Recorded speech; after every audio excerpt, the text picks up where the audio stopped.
下一站再下一站要有灣仔路邊，係咪？沙德福灣仔叫呢站喺你哋下一站，運車嚟講，標曬啦，做翻同啲份數都係。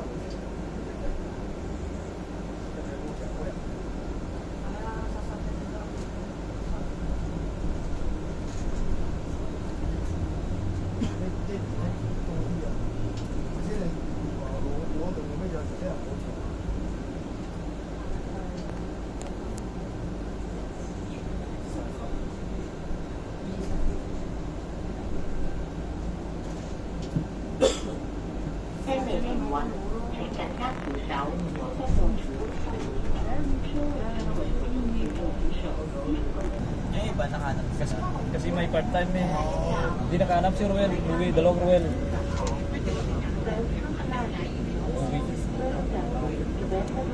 Sika, maganda trabaho niya. Basta itong likod ko. Bibawis ko. Alisin talaga ako. Yung maputi eh. Sika, yung parang OIC natin sa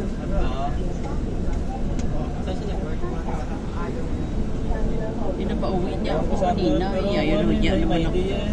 Nag-cover ako ng notebook ng laga. Nag-slice lang. Kahapon ang aga ko rin. Magkalito yung ano ah. Yung mataba. Nabangga. Ay, si Sherman. Oo, si Sherman. O yun. Diba boyfriend? Oo. Pero lang sa pangalan dito eh. Ha? Bumili sa Thailand. Hindi nakahanap? Si Sherman? May bangan na, market teacher siya, akala niya siguro.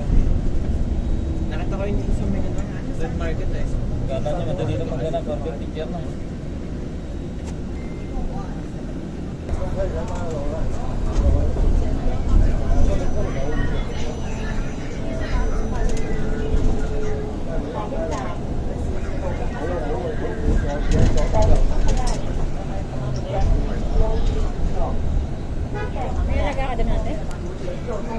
Dalawa.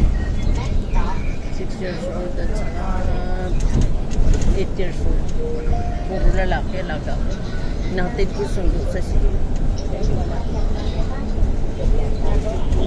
yari na akong trabaho doon. Trabaho ko na ako. Sabi nila pag wala na daw gagawin, bumaba daw ako.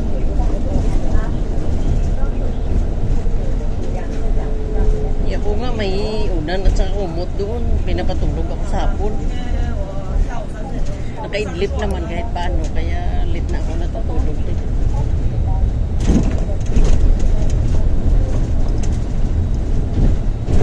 Pagkatapos ng lunch, ayan, mag-rest ka muna. Tapos hintayin ko 3:30 o suluin ko alaga. Pag wala pang oras, mag-higa-higa muna.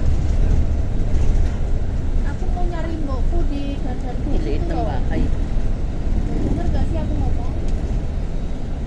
Laki pa yung bahay natin eh. Sana ko dalawang kwarto lang. Di apa nyari mo ko. Yan hindi dalawa pero kaliliit. Di tayo sa apa di itu. Pelajaran market sana. Hindi naman sila masaya. Lalo na yung sekolah hindi masaya. Nandiyan yung matanda. Ang nanay ni Mami. Nastake dyan talaga. Hindi ko alam. Kasi ko na kapangat medyo malaki na na. Pero sabi naman ni Mami, kung wag yung mag-alaga na. Kasi dukutan pa si Kito na eh. Kasama na ulang linis.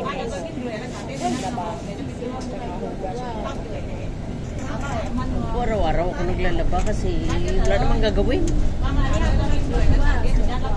At least pag naglaba ka, may sampay ka, may plansahin ka. Sino? Ako, wala akong gagawin kaya araw-araw ko nilalaban. Nakakata ko na ka doon, isang ano lang, uniform lang nila. Isang t-shirt ko sa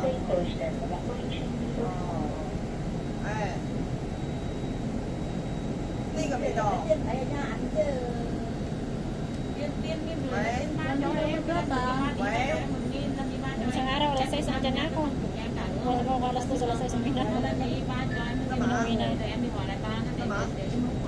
Kahapon nga lasing ko na sa bahay na ako. Pag wala kasing gagawin, wala ang dinner, pinapauwi naman. Bukas, Sabado, alas 5 lang din ako. Ang pasok ko alas 8. Hanggang alas 5 ng pag-Sabado. 那个竟然没求到啊！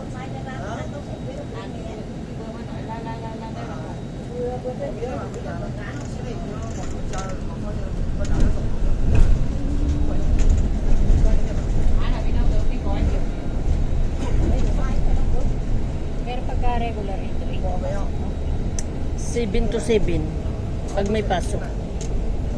Sabado lang ang 8 to 5 kasi pero pinapauwi ka nga kung wala kang dinner. Kasi walang pasok. Pero kung may pasok kasi kailangan aga kasi ang alaga ko. Pinapakain ko pa ay niluluto ko pa ng ng breakfast. Ano lang? Mga lang?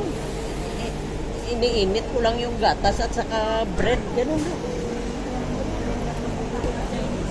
Kaya nga, kanina niluto ko ng macaroni.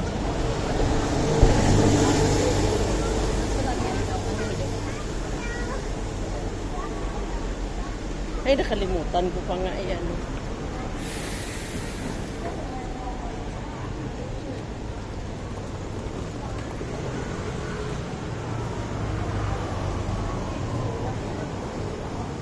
Araw-araw ako nagsusoup. Nagagawa ng soup. Pag sundo ko sa alaga ko na ako sa Samyong bili ng pang-soup. Yun lang naman matagal ang soup kasi 1 oras at kalahati. Pero ko pa lang 4:30 ko inasalang ko na. Sa 6 o'clock pag natapos yan, magluluto na rin ako.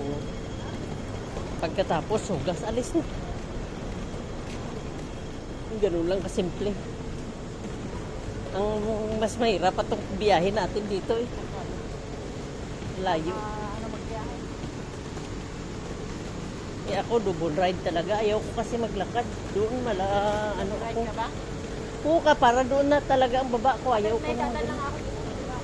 Bili nga rin ako ng biscuit. Wala na ko doon. Hirap bumaba. Paano tayo sa 5th floor pa tayo? Ay, naku.